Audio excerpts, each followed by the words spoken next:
Woodford County Fiscal Court to order.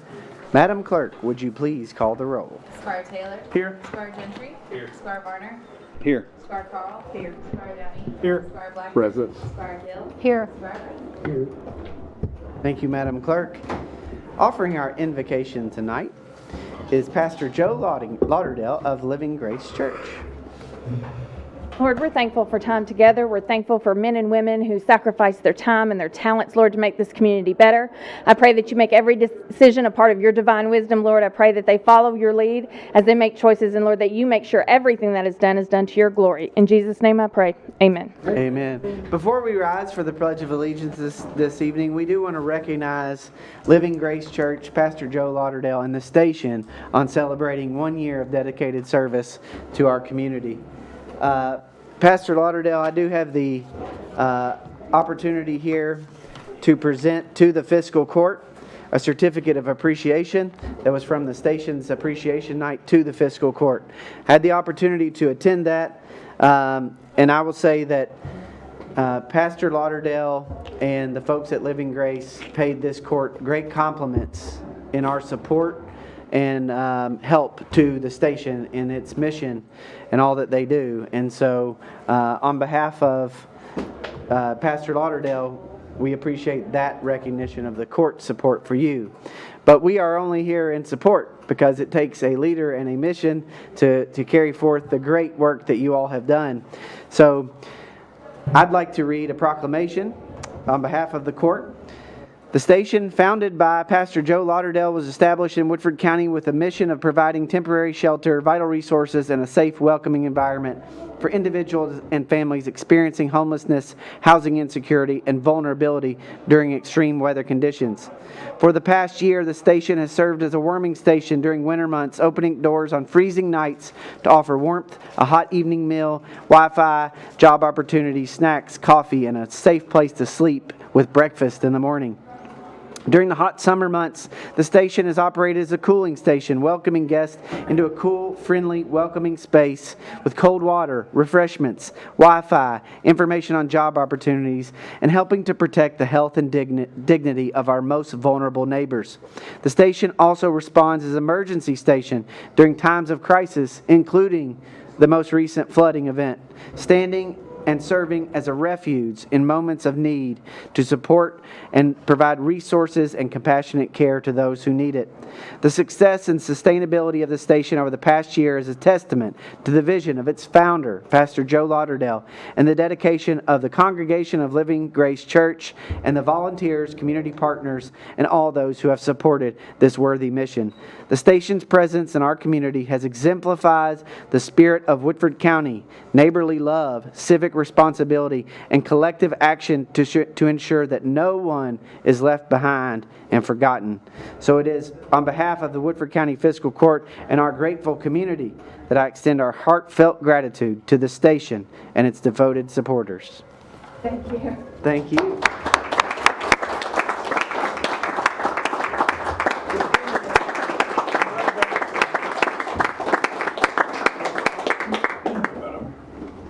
So I'd like to take the opportunity to present this with you. And Fiscal Court, if you all could remain standing for the photo in the background. Thank you.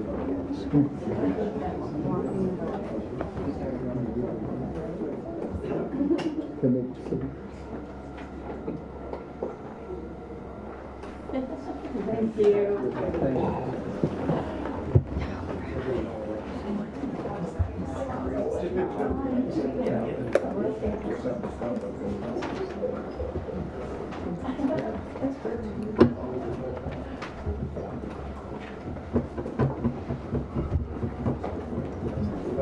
Now, if you are able, please rise for the Pledge of Allegiance. To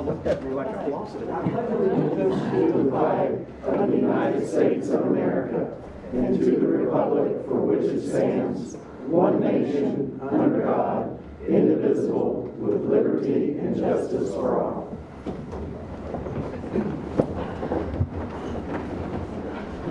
So I'm going to go ahead and move to the Good of the County program. The Good of the County, the greatest county in all the universe.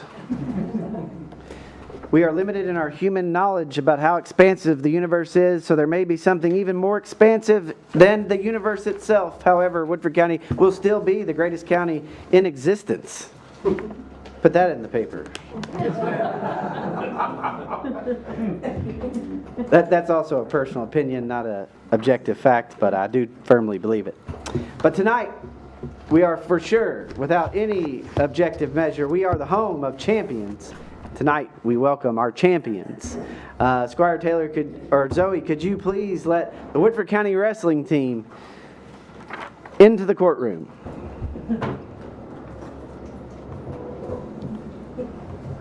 And if anybody gives anybody a hard time, you're going to have to wrestle the state champions before you leave. Ladies and gentlemen, Woodford County wrestlers.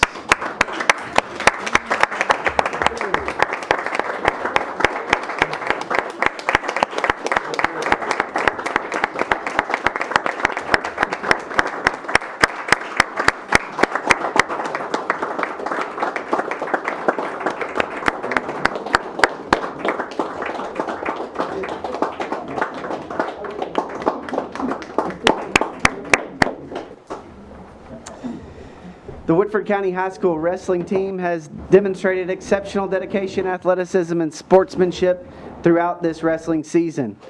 The athletes representing Woodford County have consistently upheld the highest standards of excellence, both on and off the mat, proudly exemplifying the true spirit of competition and teamwork.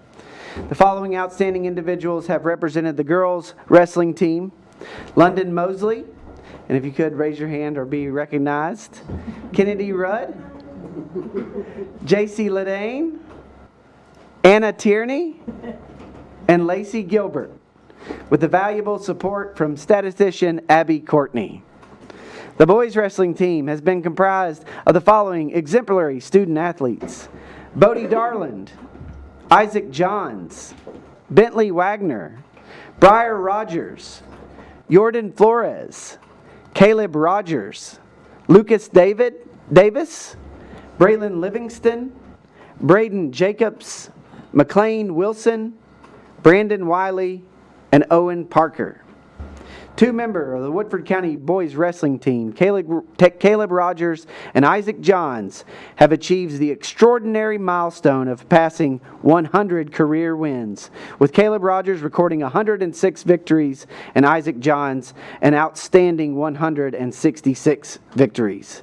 The team has flourished under the remarkable leadership of head coach Harrison Courtney, who is a member of the Woodford County Public Schools Hall of Fame and is the winningest wrestler in the storied Woodford County wrestling program. Coach Courtney's vision and mentorship have elevated our program to continued success, to live on the legacy of the great wrestlers before them. The program has been guided by a committed and knowledgeable coaching staff, assistant coaches Brent Courtney, Wyatt Courtney, Jeff Perdue, Randy Cotton, John Walton, and Tyler Stort. Now therefore be it proclaimed that the Woodford County High School wrestling team is formally recognized for their achievements and holding the gold standard of excellence in honor of their commitment, achievements, and outstanding representation of Woodford County. Ladies and gentlemen, congratulations.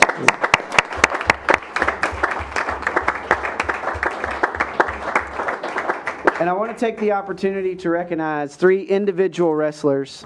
First, somebody who is prolific, a Hall of Famer in his own right, Mr. Isaac Johns, who we welcomed last year as a state champion. And in the 150-pound weight class, Isaac Johns is your 2025 KHSAA Wrestling State Champion.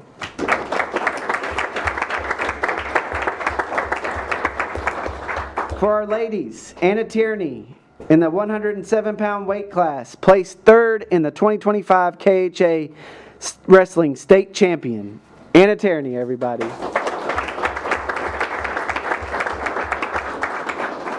And our newest champion, Lacey Gilbert, first place state champion, 120-pound weight class, 2025 KHSAA Wrestling State Champion.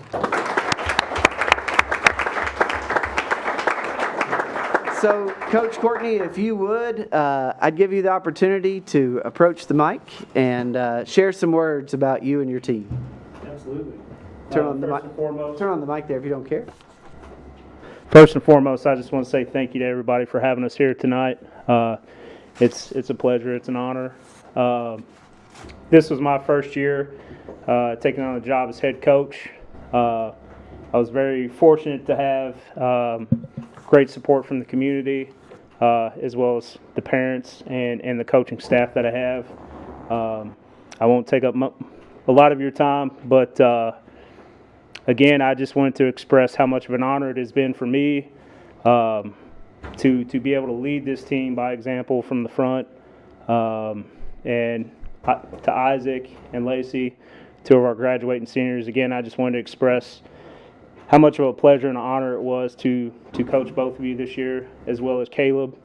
You all are a true testament of strong leadership. And I wish all of you the best in the future as you continue your wrestling career. And just know that I'll always be in your corner. I'll always be here if you need anything. And I'll always be your biggest supporters. Again, thank you all. Thank you, Coach. So if we could have the fiscal court, we're going to get a photo with the wrestlers. Put the girls in the front.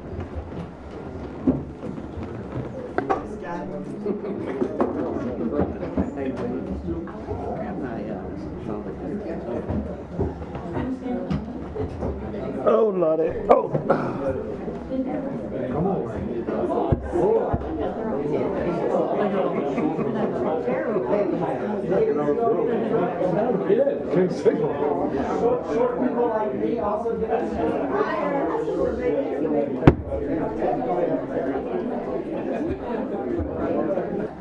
I get you to push your hat back just a little bit so it's out of shape. You're good? You can leave it on. Okay. Yeah. All right, hold your proclamations up. Okay. Ready?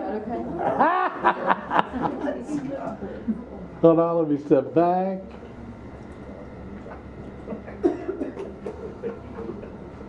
Got it. Okay, nobody move though, please.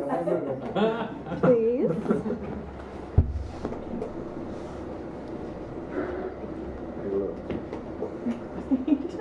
Oh. Alright, got it. Thank you. And I'm so proud of you guys.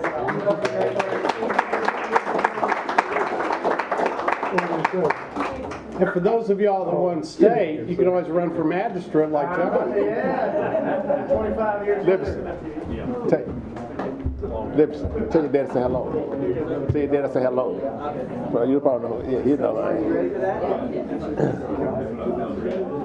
So, in honor of Woodford County Wrestling, I would point your all's attention to the screens because we're going to honor state champion Magistrate John Gentry for his state championship 25 years ago today.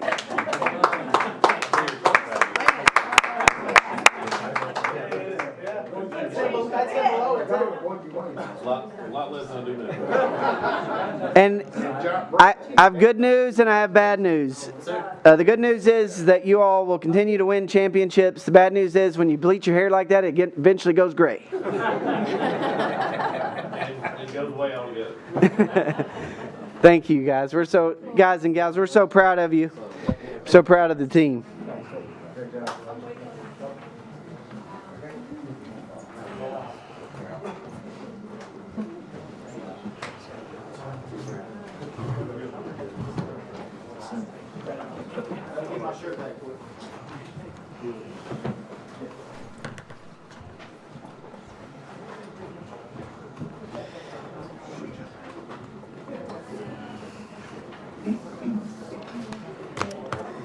Thank you, everyone, for your indulgence to honor our great young student athletes and champions.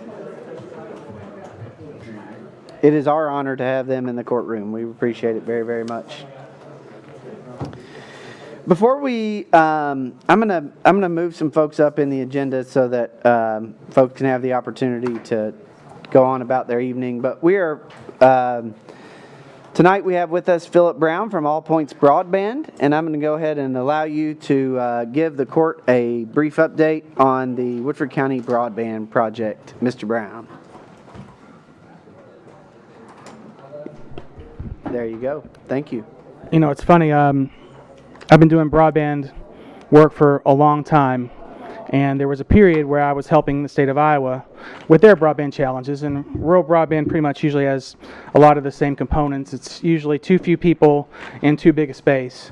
And anyway, about 10 years ago, I was in Iowa, and I got the opportunity to sit down for lunch with Dan Gable, who is one of the greatest wrestlers of all time, and you know, he was a retired coach for the University of Iowa, but you know, he was an Olympic gold medalist and NCAA champion, and he took us on tour of the locker room. It was really one of the great highlights of, you know, as far as sports are concerned for me, and even at his age in retirement, you could tell he was sizing you up as he shook your hand, and he could have taken any one of us that was at that lunch down, I'm sure.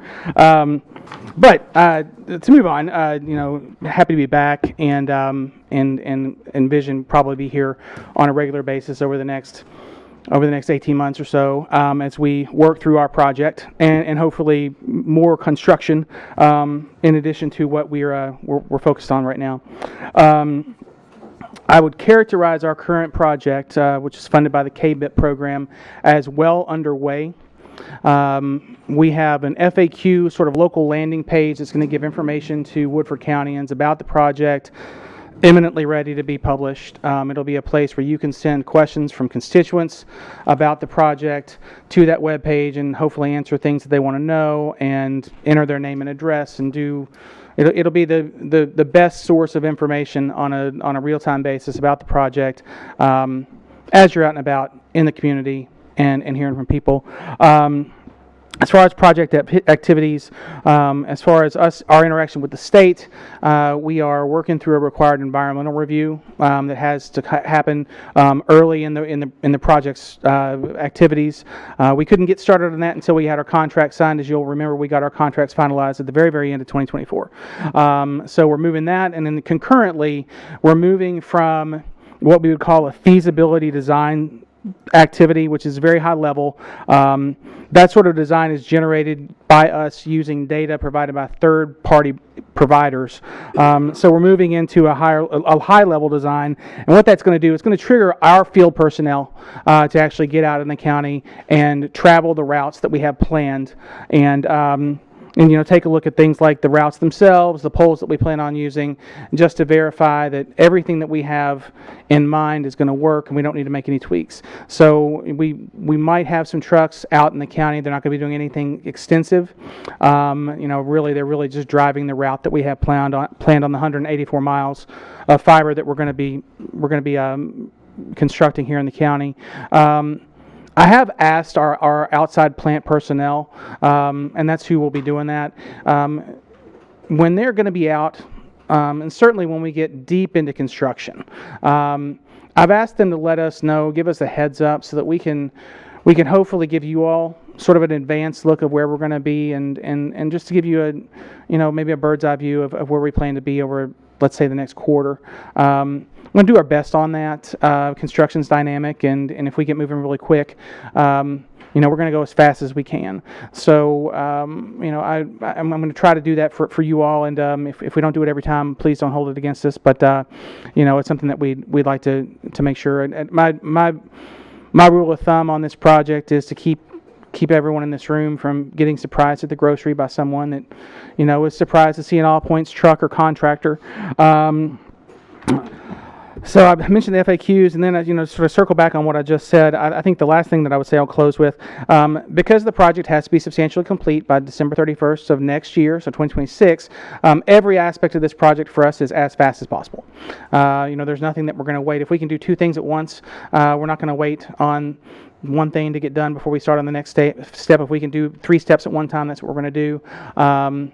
We like to move very, very quickly, and we'll we'll be turning sites up and providing service to customers as soon as possible as well. So we won't wait until all 184 miles of fiber are done before we light our first customer. We will begin providing service to houses as soon as we possibly can on a house-by-house basis, and we really look forward to inviting all of you to our first customer lighting. We'll make a big deal out of that one, and you'll see more of me and our logo and things in the community as we move into this construction phase. We'll be out and present and at events and things like that, and we're really looking forward to it. Great. Thank you, Mr. Brown. Does anybody have any questions or comments for Mr. Brown?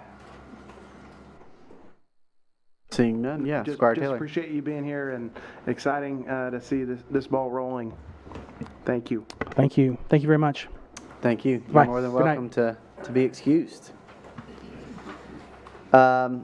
We also have with us from the Department of Highways District 7 office, Casey Smith.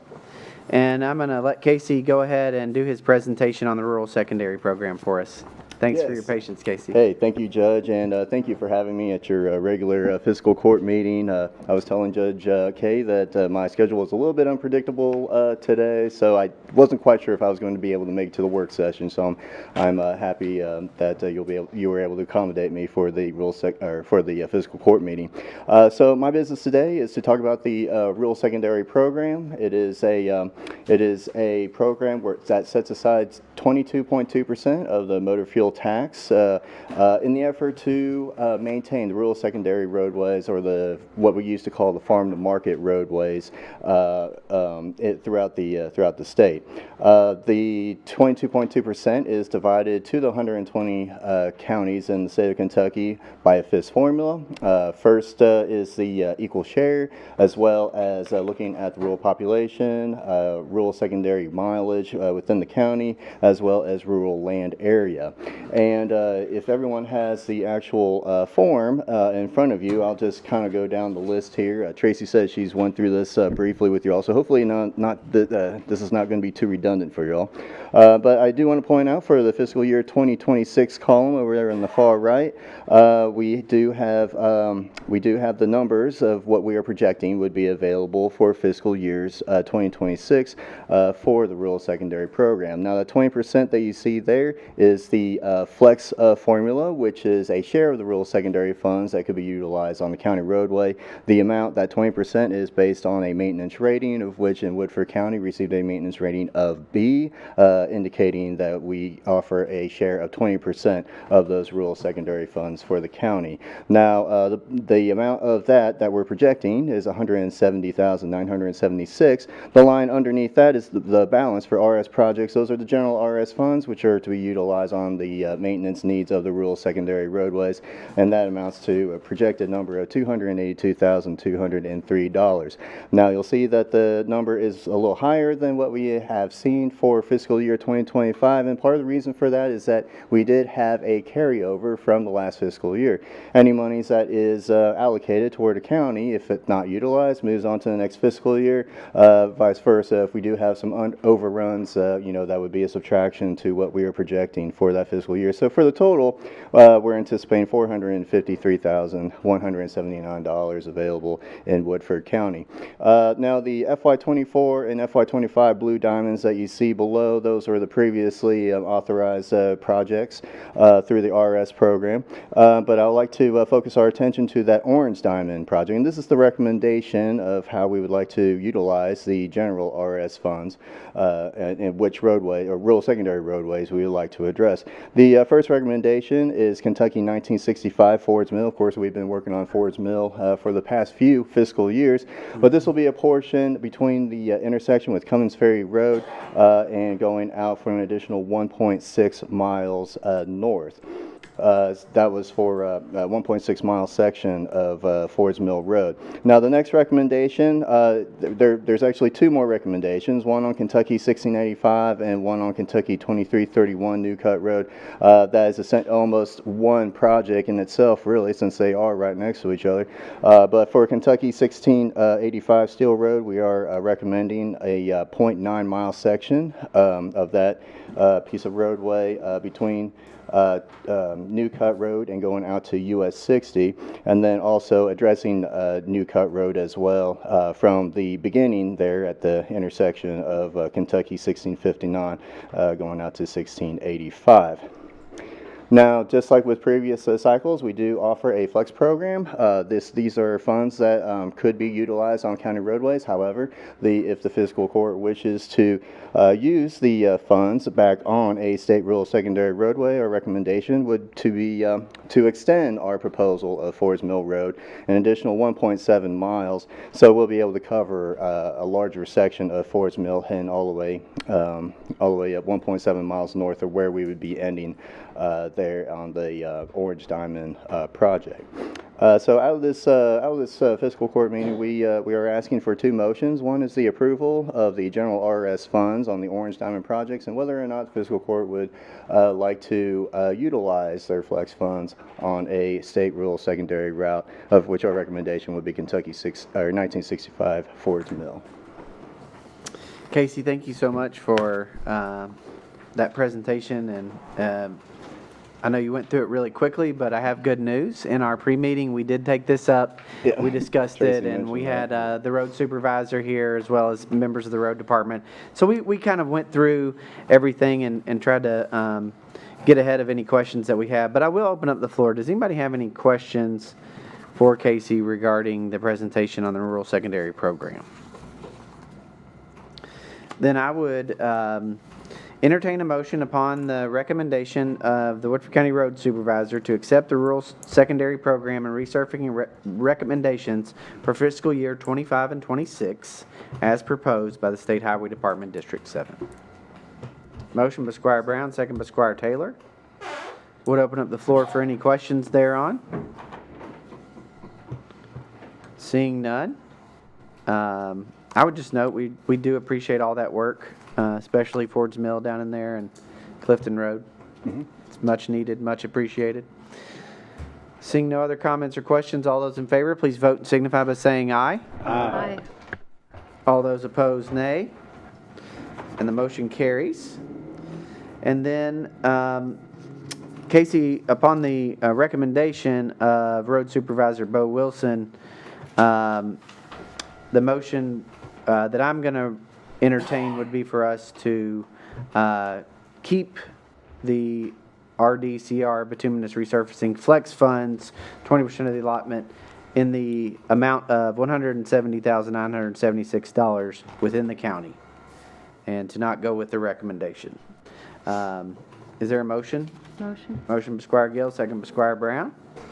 Are there any questions or comments thereon? Seeing none.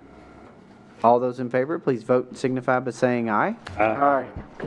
All those opposed, nay. And the motion carries. And Casey, I can go ahead and complete this for you. Sure, that would be perfect.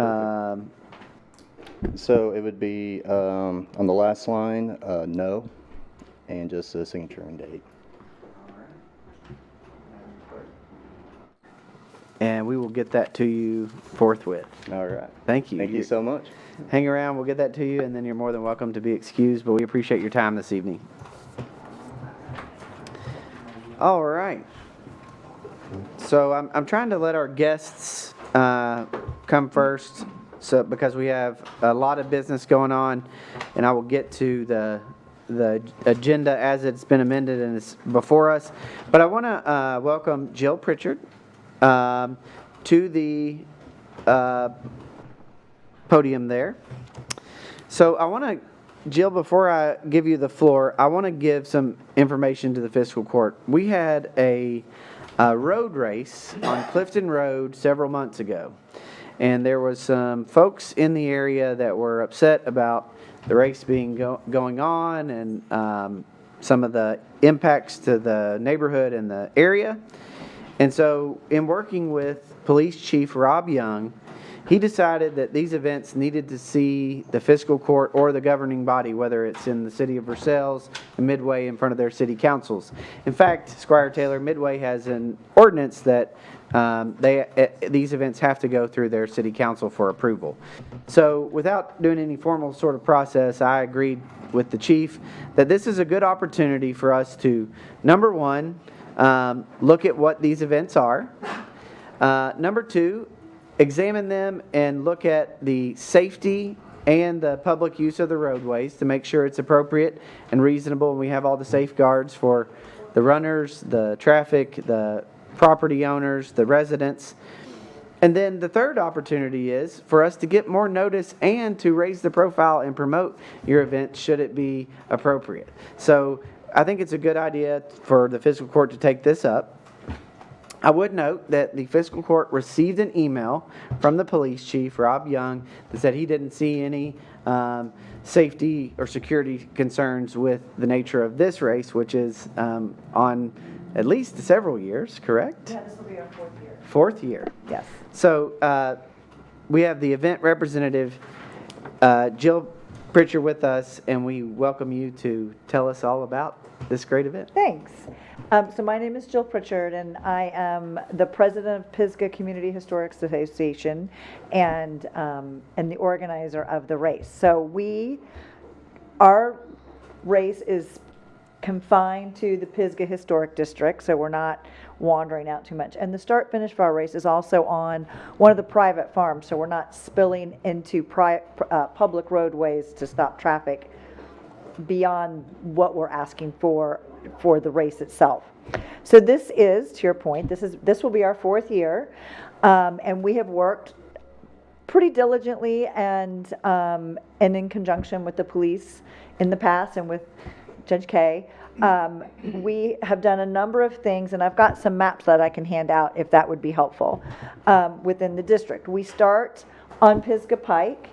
And we kind of confine it almost primarily to an area of Pisgah Pike and Paynes Mill, a little bit of Williams Lane. And we go on to 4 different farms within that area. In the past, what we have done, there's a couple of things that we've done. We have, during the course of the race, we have had police officers at each of the roadways where public traffic has gone in and out. And in addition to that, we have station some of the neighbors who are equine aware to make sure that we aren't stopping business. So veterinarians are allowed to go through, horse vans are allowed to go through, property owners are allowed to come through. But we do shut down the roads from about 6:30 in the morning until about 10:30 in the morning on a Saturday. So it's a fairly early day, and we don't allow public traffic to go in specifically for the safety of the runners that are in the race. In the last couple years, we have had people from 24 states. Last year we had somebody from Belgium come in. I don't think it was for our race. I think they were here for something else. But nonetheless, we've had a really nice, far-reaching presence that are bringing a lot of people into Woodford County to, do all the things that Woodford County does well, whether it's bourbon or the horse farms or whatever else is going on. But one of the ways, there are a couple different ways that we as an organization let our neighbors and friends know that that roadway is going to be shut down. We have an email list of all of our neighbors, and before, as the race is getting ramped up, we've already been sending out notices like, just to remind you that May 31st, the roadway will be shut down from 6:30 in the morning until 10:30. And usually what we do is we kind of have a little bit of a rolling thing. So no one roadway outside of that slice of Pisgah Pike between Paynes Mill and Newtown Anner Stud are shut down for very long. It tends to be anywhere from 30 to 60 minutes. Addition to our email list, we also send out regular mail to all of the neighbors that will be impacted to let them know. And then when we send these notices out, we give them my phone number. We give them, we usually have one of the police officers, their phone number. So if they need to get a hold of the police, they have that ability to do that. The third thing that we do is a week before the race starts, we have signs made that say road closure, put the date on there and the time from 6:30 to 10:30. Again, to let not just the neighbors know, but anybody in the area who might be coming through, so they will be aware of when this is coming about. So we do those three things. Now, I'm also aware that we now have a Woodford alert. I have not used that in the past, so if I could get some assistance, and I don't know if I set that up or I work with you to set it up or how that goes. But anyway, that's kind of what we do, that what we raise funds for is land conservation. And so we do try to keep it really tight in there so we don't impact a lot of the community. Excellent. And we will work with you on the Woodford alerts. Okay, thank you. And again, our goal in bringing this process to the fiscal court is not only to vet these events, which yours is already vetted. I'd like to put on the record that Ms. Pritchard met with Lyles Taylor and myself prior to the very first event and really beat the bushes and let everybody know what's going on. So you're a really good first case to come before the court, because you obviously have done the hard work to put this event on and let everybody know about it, so that any issues are taken care of. So we'll work with you on Woodford alerts. Thank you. For sure. Yes. So, yeah, Squire And I Taylor. just want to speak to that sometimes we hear from constituents about how many races we have in our community. And I remember our initial conversations about this was folks are coming to our community to run these races because we have beautiful scenery. And not always is it for the benefit of our community itself. Yes. And this race does that. It's organized by folks who are in the neighbors themselves, so it's not an outside group, it's from within. And you all have done a really great job in trying to communicate that and be intentional about that. So you really are the kind of poster child of what that interest is, and we really appreciate your all's involvement on that. Thank you. Yes. And May 31st? May 31st this year. Is the event? We try to do it the first Saturday after Memorial Day. So it's always fallen in June, but this year it will actually fall in May. And I do know, and I would recognize that some folks don't like the roads being used for running, but I would note that road races for cycling are not going to come before this body, because that is already illegal. That is already legal under the law. They're already permitted as long as they do what is necessary to have those races. The foot races like this Sure. would need the approval. Okay. Yeah. So I would entertain a motion to approve the events details for the Pisgah Farms and Furlongs Run event on May 31st, 2025, as presented to the court. Motion. Motion by Squire Taylor. Second by Squire Gill. Is there any discussion? Seeing none, all those in favor, please vote and signify by saying aye. Aye. All those opposed, nay. And the motion carries unanimously. What now? Oh, great. Thank you, We guys. got you set up already? Yeah, you guys are great. Thank you. I really appreciate it. Thank you, and thanks for coming tonight and spending your time, and we'll help promote it, and we'll put it out on the county webpage. I really appreciate it. Y'all have a good Yeah, thank you. Enjoy this beautiful evening. Yeah, you too. Thanks. All right. We also have some guests from HMB Engineering. You all have before you a proposed agreement for engineering services between HMB and the Woodford Fiscal Court for on-call engineering service. So we invite you to come up to the podium. All right. Thank you, Judge. My name is Chris Stewart. I'm one of our vice presidents at HMB. We are headquartered over in Frankfort and have been around, trace our roots back to 1963, and we specialize in public infrastructure design work. And so that means exactly what you think it means: roads, streets, bridges, sidewalks, drinking water, sanitary sewers, drainage, stormwater, all of those sorts of things. In the packet of information, I won't bore you with all that's in that, but it does show a pretty comprehensive list of the services that we provide. We have similar arrangements to what we are proposing here tonight with close to 50 clients across Kentucky and Indiana and Tennessee, where we provide services in an on-call manner. It's very simple, very straightforward arrangement. It comes with no obligation on your part to do anything. But it is an opportunity for us to partner on an as-needed basis. It gives the court an opportunity to use our services to be proactive with your infrastructure. But we all know life happens, and it also allows you to react to emergencies or something that comes up unexpected. Having this in place allows us to come to work immediately to help the county with whatever you might need. As far as fiscal courts go, we have these from one end of the state to the other. Carlisle County, Greenup County, Franklin County, Madison County. We've done various different projects, shapes and sizes with those under a similar arrangement, as well as more utilities and municipalities than I can name. And so this is just a very simple, very effective tool. It costs nothing to be in the arrangement, in the agreement. There's no monthly retainer. There's no annual retainer. So it's very low risk on the court's part, but it is very useful and very easy. Something small or something that needs to happen quickly, we can use the hourly rates that are in the contract. If it's something a little bit bigger and more defined, we can do a standalone task order under this agreement for a lump sum and spell out a scope of work and a schedule and that sort of thing. So it's very flexible and very easy to use. And with that, I would entertain any questions that you all have, or if there's something specific that you want me to address or talk about, I'd be happy to do that as far as services or anything like that. So I appreciate that. Let me just inform the court. So the reason that this is before us is because we have a pre-existing working relationship with HMB, specifically on the Paynes Depot Bridge project. And in discussing some of the other options and needs available to the county, this was discussed, and I decided to present it to the court for you all to review.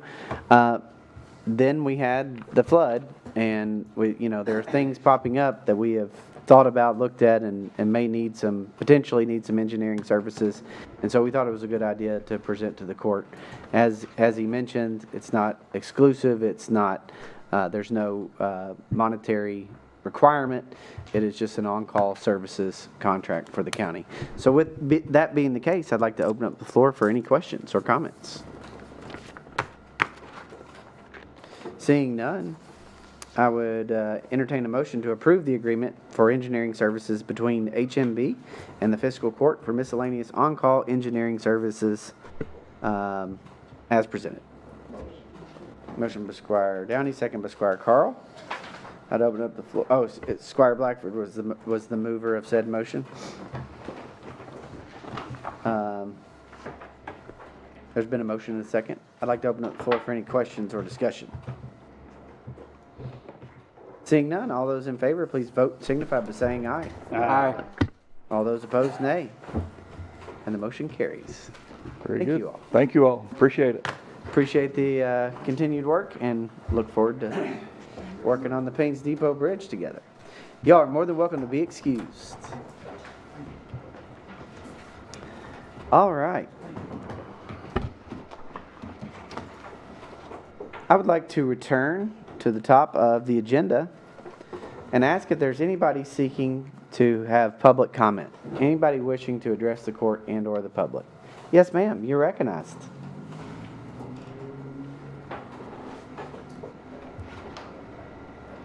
You mind to turn on the mic, please? Thank you. Good afternoon, or good evening, actually, Judge in the court. Thank you for the opportunity to speak. I'm here representing the U.S. Small Business Administration, we also known as the SBA. My name is Elise Hillman. I am a public affairs specialist, and a part of my job is to spread the outreach about the resources and the programs that we have. And so I won't be before you long. But basically, we are here in Kentucky. I know that you all have experienced a lot of disaster and flooding, mudslides, things of that nature. And so we just want to make sure that, especially Woodford County knows that the SBA is here. And then we do have disaster loans available for those that experience damage that insurance is not able to cover. And so a great thing about our loans is that we do offer low interest. long-term fixed rates for homeowners as low as 2.75%. And also we service not only homeowners and renters, but small businesses and nonprofit organizations. And so as you can imagine, if you're a business owner, you may have had experience of loss because of the disaster. You're not getting, those sales, or you had a drop in sales. And so we offer, again, disaster loans at that low interest rate. And then a big part of the benefits of the low interest is that we have no prepayment penalty. So if you would like to start paying on those loans before the interest kicks in, there's no prepayment. Another thing about our loans, we often encourage everyone that's impacted to just know their options. We do work alongside FEMA, and so it does not cost to apply, and it also does not cost to accept a loan. And so while we recently we just got an extension date. So before our extension to apply was April the 25th, that date has now just gotten extended until May the 25th. And so that's probably the most important thing I'm here tonight to communicate, is that deadline period has now just been extended.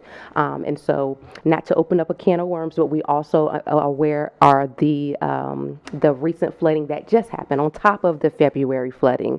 And so I'm praying that there's no more flooding, but I will have additional information as we continue to get guidance and information regarding the April flooding as well. And so I'm here. I have plenty of flyers, things of that nature. And so thank you, Judge. And does anyone have any questions? Or Does anybody have any questions? Well, I'd like to just say thank you. Thank you for all your work in helping our citizens and our businesses that have been impacted. And if you wanted to give the flyers to our court clerk, we will make sure that they're disseminated far and wide. Yes, sir. Thank you for your time. Thank you very much.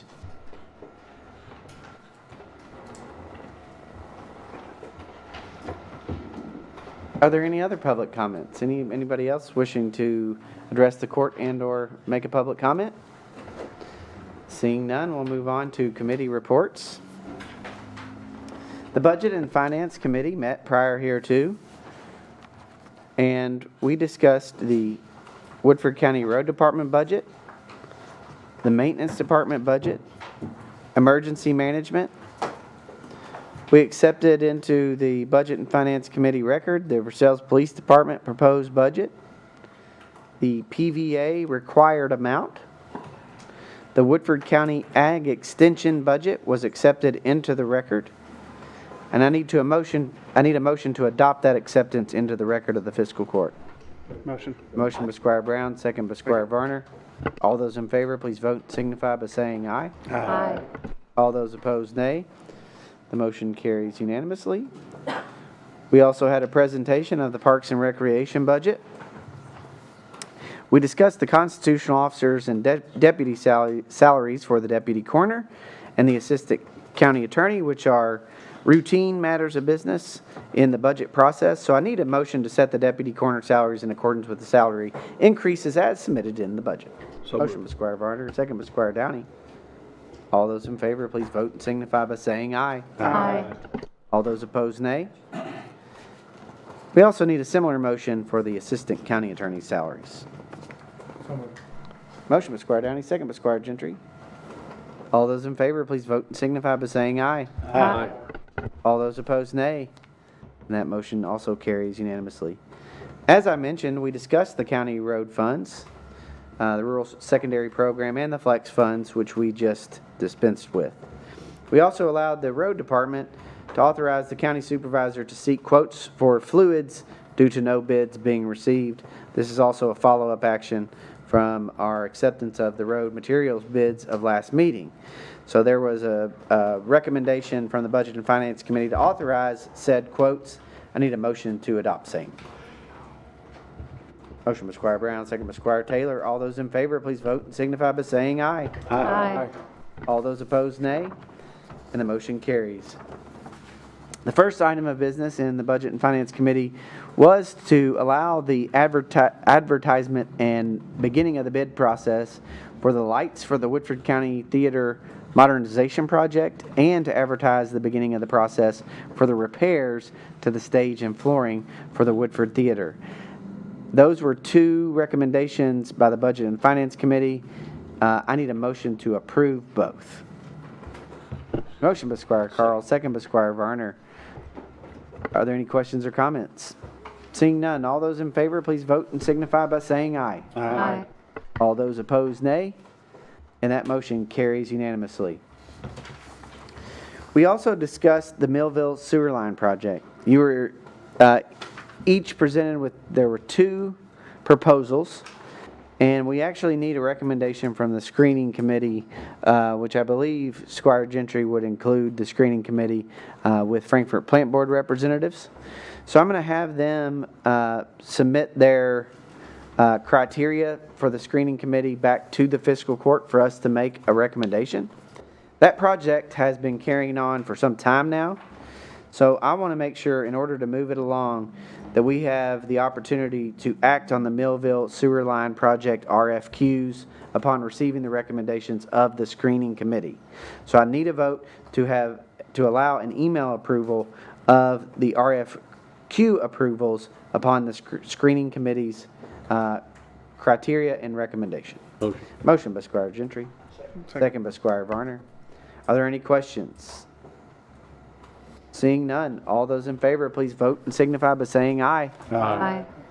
All those opposed, nay. And that motion carries unanimously. We also moved on to the flood response and recovery.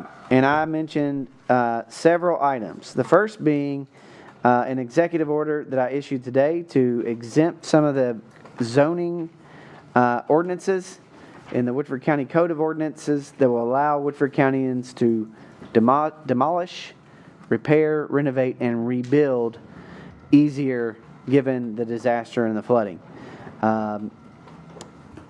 Mr. County Attorney, I will wait till new business to look at the emergency order for the court, but I wanted to make sure we discussed that. Also, I have prepared a resolution for your review to create a Woodford County Flood Survivors Relief Fund that would operate out of the funds that were infused into the Woodford County Foundation to support flood survivors. And the supplemental resolution that will be distributed to each of you would be specifically to address needs with temporary emergency housing and other acute basic needs, medical care, those sort of things. I'm not going to take that up. I'd reserve the opportunity to address some of those things in the interim without the resolution, but I think we will adopt that at our next fiscal court meeting so that you have a good 3 weeks to understand that and how that will operate. The last thing that we discussed was the payment of local contractors that assisted with the flood cleanup, specifically debris removal, hauling, and dumping of flood debris. So we have contracted with several local contractors, and they are in the process of submitting their invoices. Because we have 3 weeks between court, I asked the Budget and Finance Committee to allow us to approve their invoices upon receipt via email approval, which I will send out forthwith. But there was a motion unanimously approved by the Budget and Finance Committee to allow the payment of contractors in that manner. So I would entertain a motion to the court to adopt that approval. So moved. Motion by Squire Varner, second by Squire Taylor. Are there any questions? Seeing none, all those in favor, please vote and signify by saying aye. Aye. All those opposed, nay. And that motion carries unanimously. And I may even have the opportunity to get a couple of those to you this evening. So that was the total sum of the Budget and Finance Committee. And we continue our budget work. There will be another Budget and Finance Committee meeting at our first meeting in May. And you will receive my proposed budget on May 1st in just a short amount of time. Madam Clerk, is that the total sum of the Budget and Finance Committee meeting?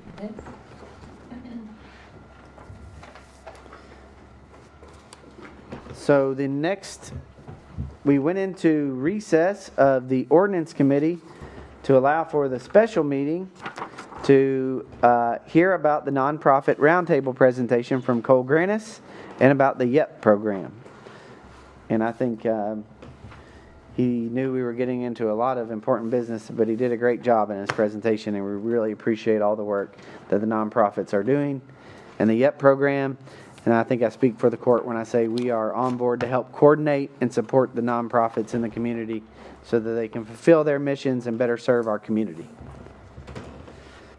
Then we moved on to the Ordinance Committee, where we reconvened and we welcomed the Fire Chief, Melvin Montgomery, to discuss fire hydrants. And Squire Mary Ann Gill proposed a recommendation that was set forth and recommended for approval of the full fiscal court by a vote of 3-1. Squire Gill, I would recognize you to reread the provisions of that recommended policy proposal. I move that we direct planning and zoning to strike the in-family conveyance and exception lot language and keep the remaining amendments to Articles 2 and 7 that they proposed, and ask the Planning Commission to add the following special provision to the in-family conveyance language. Number 1, applicant must be a Woodford County resident. Number 2, Woodford County Planning and Zoning approved affidavit must be signed stating that farming is occurring on all parcels. Number 3, the primary farm parcel may never be reduced below 30 acres, 1 in-family conveyance for 32 to 49 acres, 2 for 50 acres and above. The conveyed parcel may not be less than 2 acres, platted with legal frontage touching a platted right-of-way. Number 5, both the primary and the conveyed parcels must be held and resided upon at least 10 years after recordation of the deed conveying the in-family conveyance lot. Exceptions to this restriction shall be a transfer between the parties to the original in-family conveyance and a forced sale due to judicial action, either death or foreclosure. Number 6, it can only be conveyed from parent to child, natural or legally adopted, or grandparent to grandchild. And lastly, the restrictions must be recorded on the plat and set forth in the deed. The 10-year requirement commences upon recordation of the deed. Thank you, Squire Gill. And it is your motion to have this approved by the full fiscal court as recommended by the committee. Is that correct? Yes. There's a motion on the table. Second. There's a second. Motion and second. Now I'd like to open up the floor for any discussion upon the recommendation of the committee to the full fiscal court. Squire Brown, sir, you're recognized. Most of this is in my district, so I gave everybody's got the paperwork and stuff from 2016 to 2025. And what I found out that the lots that have not been sold is 25. 15 or better in my district. Sold was one lot on the Laney Ferry, 4825, 6 years later. And 3, maybe on Shannon Run, lots was sold, but I don't think it's sold. I think the people that had them, they gave it to a wife and husband, back and forth like that, and they sold them in 2 or 3 years. And then the people that had those, I'm not mentioning any names, they're usually against any development we have. So that's what I found, and so my vote will have to be, which most of us in my district, that I don't see that for right now. But if the court does, it's fine with me too. Thank you, Squire Brown. Other comments? or questions? Squire Downey, you're recognized. Yeah, thank you. Question, Mr. County Attorney, from the, Squire Gentry brought up the proposal about the conditional use permit being applied to this. What, can you break that down as to why or why not we could go that route? Question is this a zone change? So the CUPs wouldn't apply, it's not a Board of Adjustment, that would not be a Board of Adjustment matter. Talk to Squire Gentry, you all can ask, in addition to these, that's not Squire Gill's motion though, as I understand it, that they explore the possibility, is there a way to address in-family conveyances that might entail much more than what, or a different approach than what she is presenting tonight, but whether or not they can explore that the court, if that's the consensus of the court, ask them to consider that. And I don't know if that is the consensus, but if it is, then, you know, they could. The zoning commission could explore that. In terms of making changes to the ordinance, the text ordinance, text amendment. So yes, if that's what you wish. I know this just came up, I believe, tonight. And y'all have been going through these other issues for some significant period now. But if that is a route you would like to see them pursue, and there could be pros and cons to that, even if it could be done, does it just matter on who can galvanize better than another group in terms of if they reach out to those immediately impacted, although then it's a question of immediate impact versus county impact. It's not just an immediate impact, it's in effect a countywide impact. So I don't know if they ever even considered that at that level, if they would wish to consider it. But you can ask if it could be explored at least. Even after, if this were to pass, you could. Yeah, so they will determine whether or not it's either a combination or one or the other.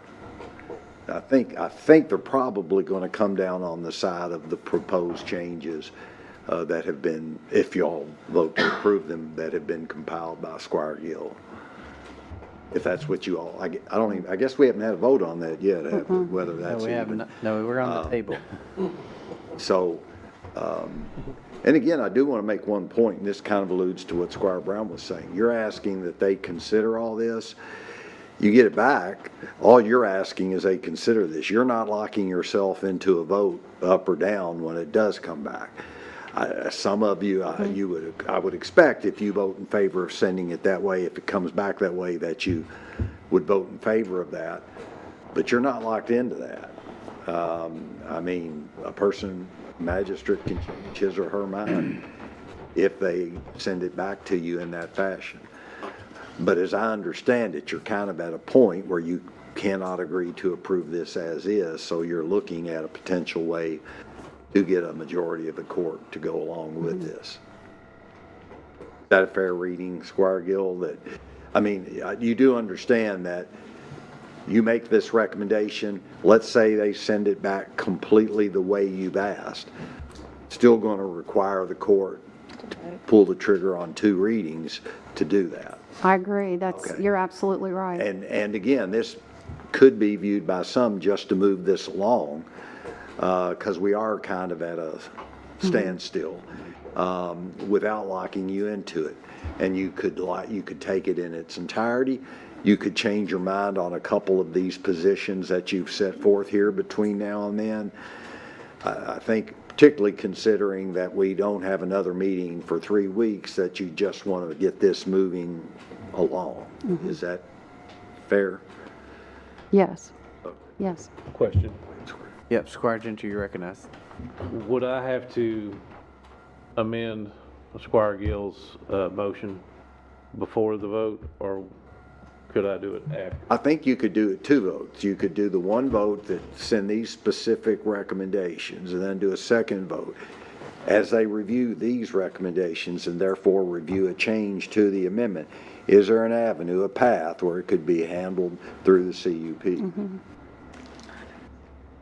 If that's what the consensus. I think in fairness, you should have a vote on this and then have a vote on that. Squire Varner, you're recognized. Yes, I think I agree with the county attorney to move it along, because we are going to get another public hearing, and we're going to hear from folks on this proposal going forward through the Planning and Zoning Commission. So I think, if we move this forward, we'll get some more input. Thank you. Squire Gill, you're recognized. Thank you. These recommendations aren't just my opinion. They're based on input from the Assistant County Attorney, from members of this fiscal court, and from the public at meetings and hearings that I've attended, planning and zoning, over the last 2 years. And I'm just going to make some points that I made in the Ordinance Committee meeting for the benefit of the public who might be listening. Currently in Woodford County, there are about 1,728 lots approved that have not been built on yet. In the last 10 years, there were 321 building permits outside the urban service boundaries. 42 of those were in 2024 alone. Woodford County is completely comprised of karst topography, or high limestone content prone to sinkholes and underground rivers and springs.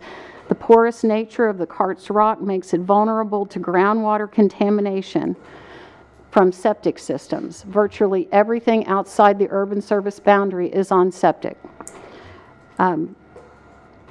So 1 acre lots, I put in the recommendations that the minimum for the in-family conveyance be 2 acres.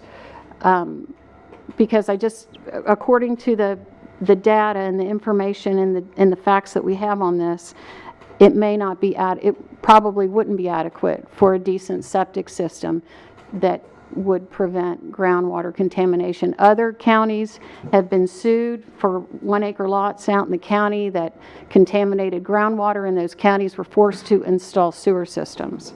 Or that one county was forced to install a sewer system. We all know that the water infrastructure on the south end, where most of this is happening, the infrastructure is not adequate. We don't have water. We heard from the fire chief. He gave us a list. There are 127 miles of road and only 39 full-size hydrants. And your ISO rating, your insurance rates are based on how available water is, and it's just not out in the county.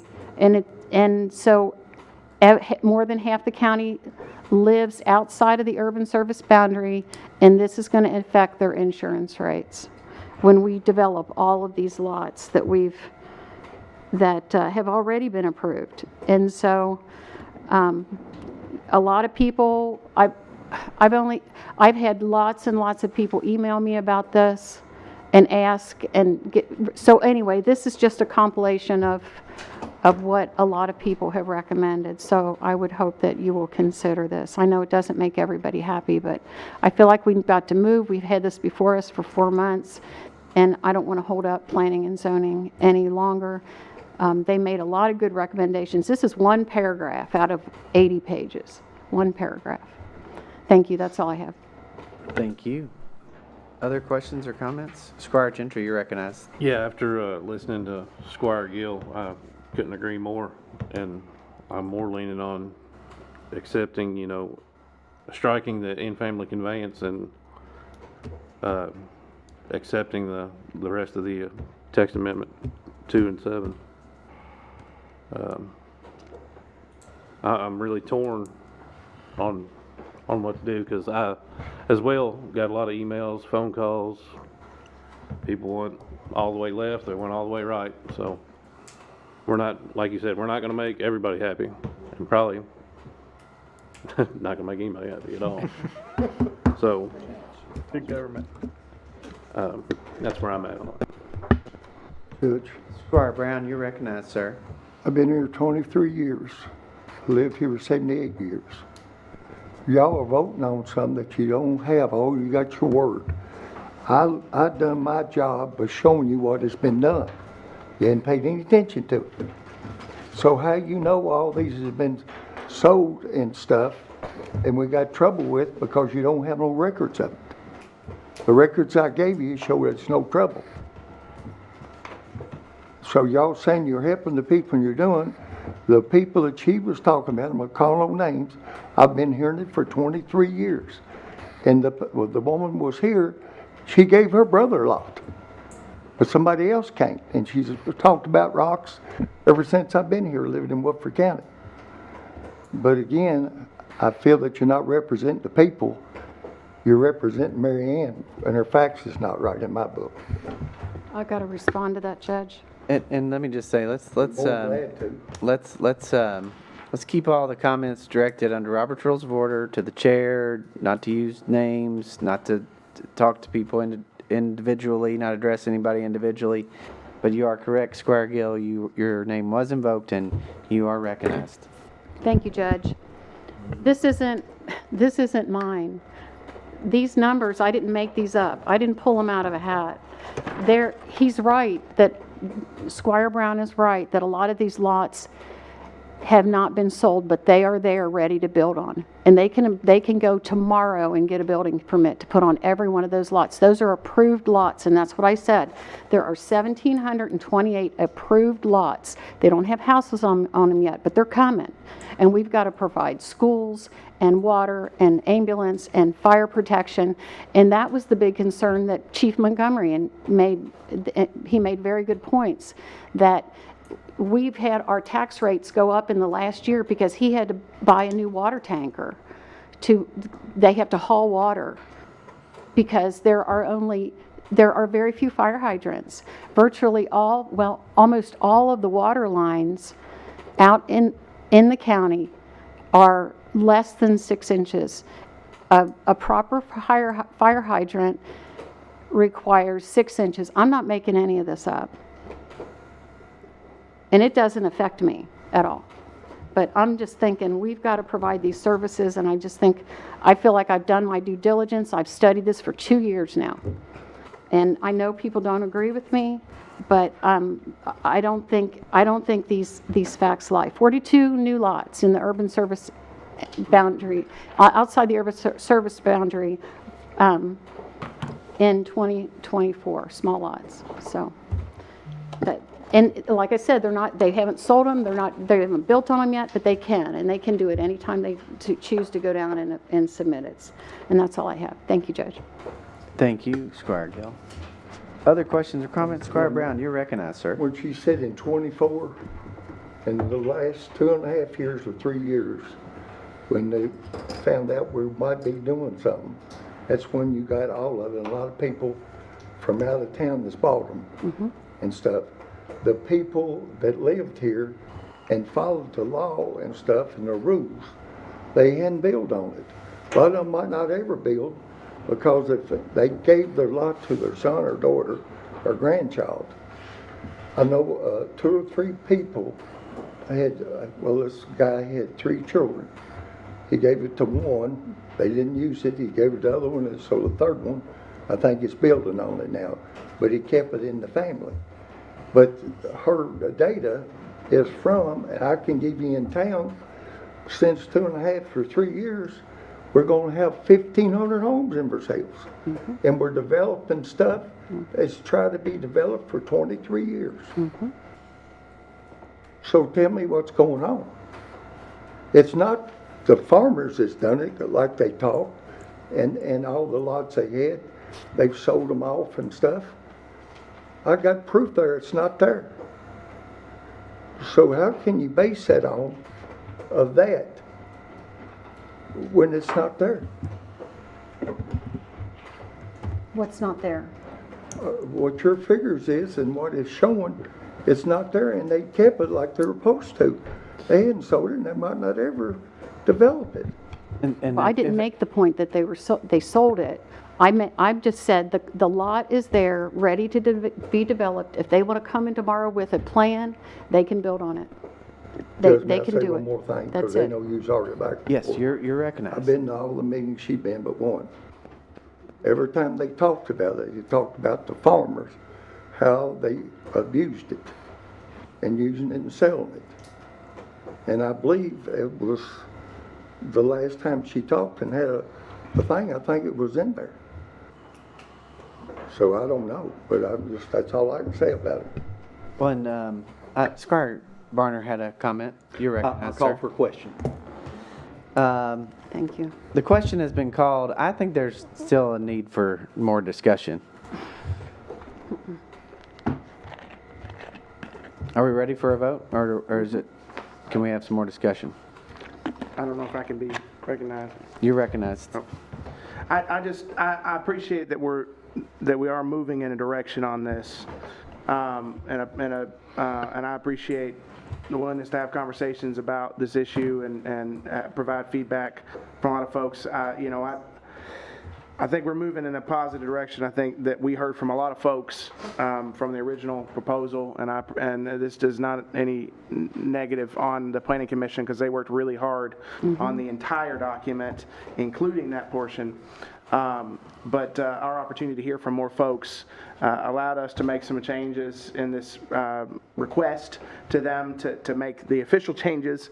And I'm not saying I'm 100% there yet, but I am saying that I'm proud to see us moving in a direction that seems to have more consensus. Not full consensus, but more consensus.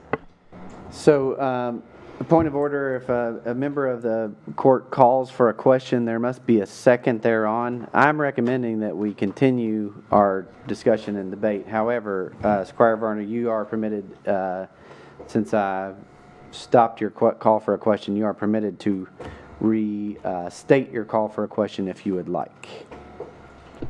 Judge, the reason I call for a question is I think, as Squire Taylor said, we're moving in a positive direction, and I think this gets us another step. We're not, as the county attorney said, we can send it and get recommendation back. We'll have another public hearing, and then when it comes back to us, we've got another option to look at it again. Turn it So down. that's the reason I called for the question. Yeah. Are you renewing your call for a question? Yes, sir. Is there a second to the call for a question? I'll second it. All those in favor of voting without any additional discussion or debate, please vote and signify by saying aye. Aye. All those opposed, vote and signify by saying nay. Nay. The call for a question fails. Squire Downey, you're recognized. Thank you. Mr. County Attorney, not to belabor, but I understand I cannot have a conditional vote on a conditional use permit. But just to clarify that if we were to move forward with the proposed language that is on the table, that you are not saying you're recommending, but a option in addition is that we could also then make a separate motion to ask the Planning Commission to explore this change as a conditional use alternative. Yes, since there was a motion and a second on the motion for the specific provisions to be considered as enunciated by Squire Gill, that's what you're voting on. Since you're not actually having a reading, you can have and Judge, please correct me if I'm wrong as chair, if he can entertain a motion, if there is one, for additional considerations, if that's the majority sentiment of this court. Now, I don't want to give any impression that that's something they're going to be able to do or will do, but again, you can ask second to what's being asked here for that consideration. If that's takes 5 votes. First on this motion, it would take 5 on that. Yes, you can. But I think that's a separate motion so as not to clutter this motion. So, I recall something about in Robert's Rules of Order that only someone who has not discussed or debated the question can call the question. So I don't know that necessarily your call to the question was appropriate, Squire Varner, but we entertained it and moved on. I just want to make that point of order. I think if you call the question, you cannot participate in the debate prior. But We're learning a lot. we need to get those FFA parliamentary procedure kids in here and let us. They'd have a good one with this. Okay, the motion on the table, set forth by Squire Gill and properly second, still before the body. I'd open up the floor for any additional discussion. I would just make a couple of points. The first being that in the initial discussion of this issue, the in-family conveyance issue, there was a sentiment in the public that we were moving too quickly and that we were doing things behind closed doors that were not transparent. I think that we have risen to the level of transparency that is fully open so that everybody can understand what we're doing. And it may seem like I'm on one side or the other of the issue, but I want to emphasize beyond emphasis that we are not doing anything out of the public eye. In fact, we are very open and transparent about all the actions we're taking. For example, in an ordinance committee meeting just a month ago, someone said the fix was already in. I hope that the public understands, if you're watching this, this is how government should work. We should debate things. We should bring things up. We should have proposals read. We should have them submitted in writing. We should have open discussion and debate, and that's what's going on. So I want folks to know that we're operating in a transparent process. The other thing that I think is important to note is there is a lot, as Squire Brown has said, slated development, particularly in the urban service boundary of Woodford County. And I want to be on record and say that Woodford County farmers are not the problem with overdeveloping our community. Our farmers are why we are trying to save farmland. But I don't know that this proposal is exactly what we need and what farmers would prefer. And, you know, that's not for me to weigh in. But my final point is this. I do believe, as several of you have recognized, that there is not unanimous consensus. There may not even be a plurality of consensus within our community. That's why it's important not to say we have to do these things immediately. We should work on building consensus. But this is something that I've dealt with in my 6 years as judge. That people say everything is already determined, that the fiscal court already has their votes ready when they get in this courtroom. And each of you sitting here know that is not the case. And this specific issue has proven that everyone is of independent mind and thought and has the ability to work with their constituents on their specific votes. And what I want to say about that is that as your chair, as the judge, I try to never bring controversial or divisive issues before the court. I do not want to divide you along any lines, period. We are one community, seen most clearly in the recent flood response. We are one. And I really hesitate to move anything forward that has major dissension or dissent. Votes that are not 8-0, I try not to bring before this court until we've reached a point where they have to move forward. So, I say that to say I do think that we are somewhat divided in the decision making here, and that's one of the reasons why it has not proceeded as quickly as some would like, but it is for good reason. It's for openness and transparency and unity. So, I know we're going long, but we'll go as long as we need in order for everybody to have their views heard and information presented. So I'd reopen the floor for any discussion regarding the motion on the floor. See, you just let me talk, Squire Varner, and that calls the question almost, I think. All right. Are we prepared to vote? Just to clarify, the vote on the table is to recommend the policy proposal as set forth by Squire Gill. There's a motion and a second. All those in favor, please vote and signify by saying aye. Aye. Aye. All those opposed, nay. Nay. Madam Clerk, would you please call the roll? Squire Taylor. Aye. Squire Gentry. Nay. Squire Varner. Aye. Squire Carl. Aye. Squire Downey. Aye. Squire Blackburn. Aye. Squire Gill. Aye. Squire Brown. And the motion carries. Continuing on that discussion, there was a proposal first offered by Squire John Gentry to request the Planning Commission to look at whether an in-family conveyance rule could be subject to a conditional use permit. And if possible, then it would be, I think that the motion would have to include a request that they include that as a provision of Squires Gill's motion. Successful motion. Is there a motion for same? Motion. Motion by Squire Gentry, second by Squire Downey. Just to clarify for the clerk, this motion is to request whether or not a conditional use permit can be applied to the provisions and policies passed in the preceding motion, and if so, that the Planning Commission adopts same. You good, Madam Clerk? Now, I'd like to open up the floor for discussion thereon. Who was the second on that? Squire Downey? Thank you, sir.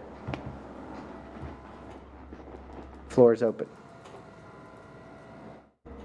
Seeing no discussion, all those in favor, please vote and signify by saying aye. Aye.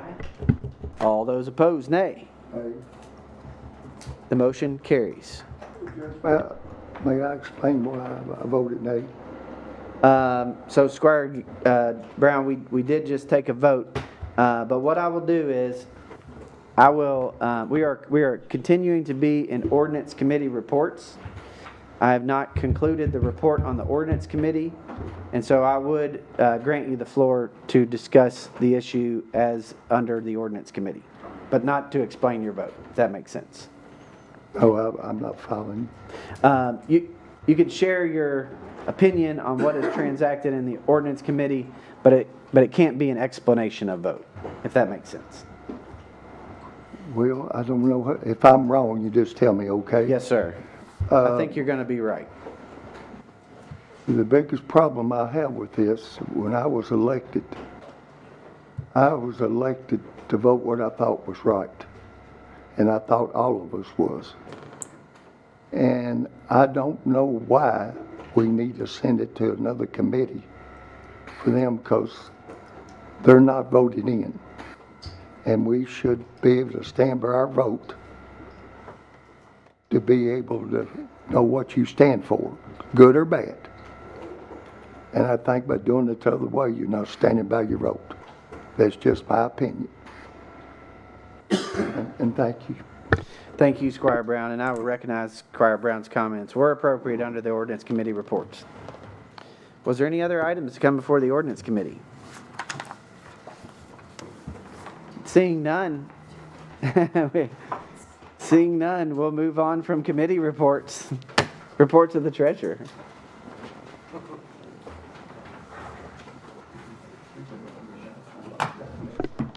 Tonight's balance is $16,038,027.30. Are there any questions for the treasurer? Seeing none, Madam Treasurer, I just want to thank you for all your hard work on the budget. We're getting there. Thank you, thank you. You all have before you the quarter-end report for the county clerk. She was unable to be here this evening. She was feeling a little under the weather and asked that we approve her quarter-ending report, March 31, 2025.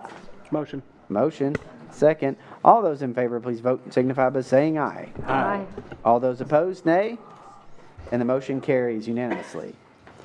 I also need a motion to ratify the April 15th, 2025 email vote approving the facility use agreement between the American National Red Cross and the Woodford County Fiscal Court to set up a disaster recovery center at the Woodford County Senior Center. Motion. There's a motion and a second. All those in favor, please vote and signify by saying aye. Aye. All those opposed, nay. And the motion carries. The general orders and the unfinished business, the bills, the claims to be paid by this county are before you. Are there any questions or comments about any of the bills to be paid? Seeing no questions or comments, are there any objections to same? Seeing no objections, I will approve the bills to be paid without objection. We need to ratify the April 10th, 2025 email approval of the disbursement of $10,000 to the Woodford Foundation for temporary housing assistance for flood survivors. Motion by Squire Varner, second by Squire Gentry. All those in favor, please vote and signify by saying aye. Aye. Opposed, nay. The motion carries.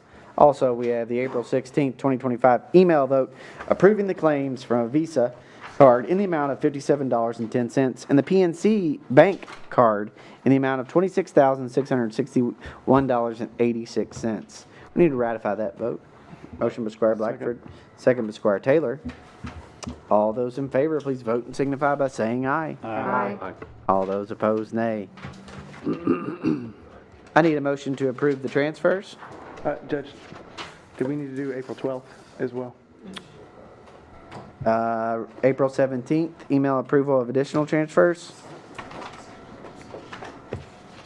We'll check with the clerk, but I do need a motion to approve the transfers. Motion. Motion by Squire Gill, second by Squire Carl. All those in favor, please vote and signify by saying aye. Aye. All those opposed, nay. We need to ratify the April 17th email approval of additional transfers. It was presented in court. I let you all have the opportunity to look at it and then have an email approval. Is there a motion to ratify same? Motion by Squire Gill, second by Squire Varner. All those in favor, please vote and signify by saying aye. Aye. All those opposed, nay. And the motion carries. Madam Clerk. The bill list that Squire Taylor was talking about was the Young and New Farmer that we approved the disbursement in court. That's just the additional bill list for this meeting as part of the record. So we don't need an additional motion for that. On top of it, Madam Clerk, thank you. But, good question, Squire Taylor. We do have a personnel order, which will bring on a new animal control officer full-time. And Supervisor Katner is here with any questions or comments thereon, if anybody has any. If not, I would entertain a motion to approve the personnel order. Motion. Motion by Squire Gentry, second by Squire Carl. Are there any questions or comments? Seeing none, all those in favor, please vote and signify by saying aye. Aye. All those opposed, nay. And the motion carries unanimously. Moving on to flood response and recovery. I've discussed some of this stuff at length, but Mr. County Attorney, upon my executive order 2025-01, I'd like it noted that I've only done one executive order. And it's an important one. It's an important one in order to help flood survivors be able to rebuild, demolish, repair, and renovate their properties.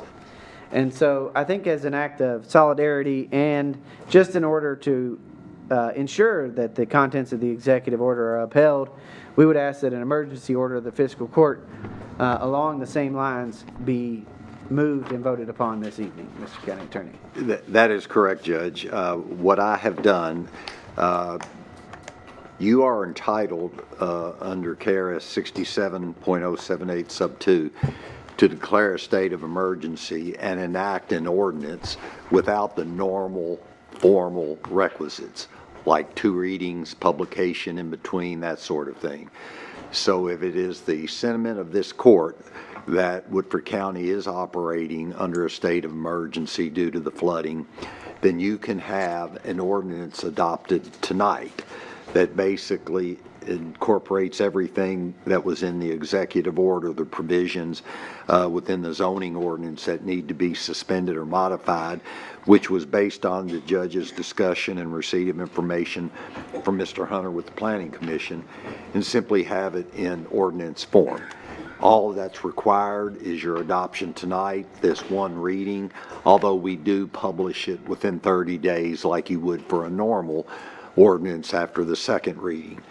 So if the court is inclined to in effect join with the judge and make this an order of this entire body and not just the order of the judge, and declare the state of emergency and allow for these provisions to be suspended or modified, then you can have a vote to adopt this ordinance, this emergency ordinance tonight, and it will become law upon this reading this evening. And Mr. County Attorney, is it a procedural action? Should we first declare a state of emergency, or There should be a vote of the court declaring it, and then a secondary vote in light of that previous vote declaring it to have an emergency enactment of the ordinance that I prepared.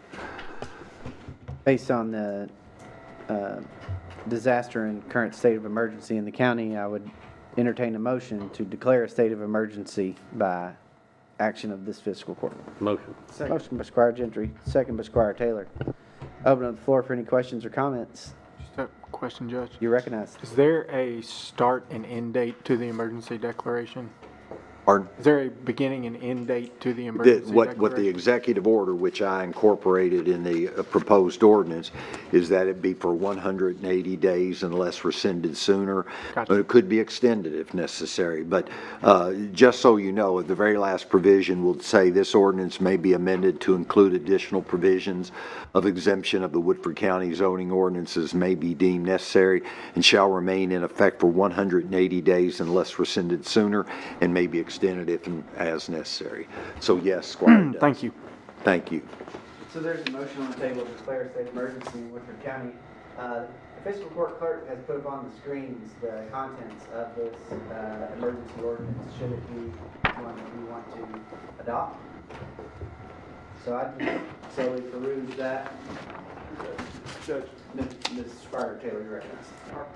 But we have the declaration of the emergency first Yes, that's on the correct. table. Okay. That's correct.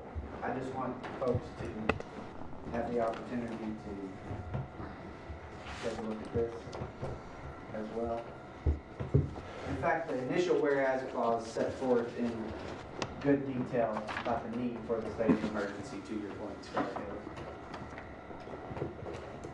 Taylor. Exemptions of Article 4, Article 8, Article 10.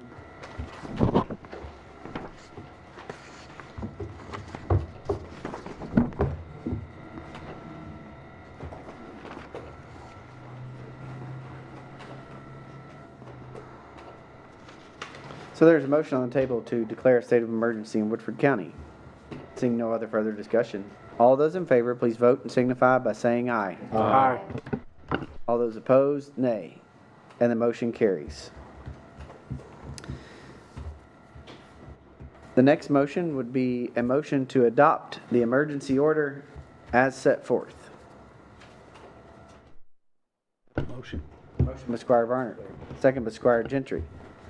Now I would just reiterate that this would exempt local ordinances that relate to permitting for demolition, repair, renovation, and rebuilding.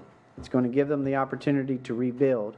It also exempts some of the Article 10 floodplain regulations, but I want to be clear about two things, which I mentioned in the pre-meeting. Number one, that public and personal safety will always be paramount and would override any other decision regarding exemption, and that we will not withstand any floodplain provisions that would jeopardize our ability to continue to provide flood insurance and be a part of the floodplain administration program. And it also recommends that, as they are currently doing, the Planning Commission look at creating a force majeure or act of God clause in the event we have similar situations happen like this in other disasters.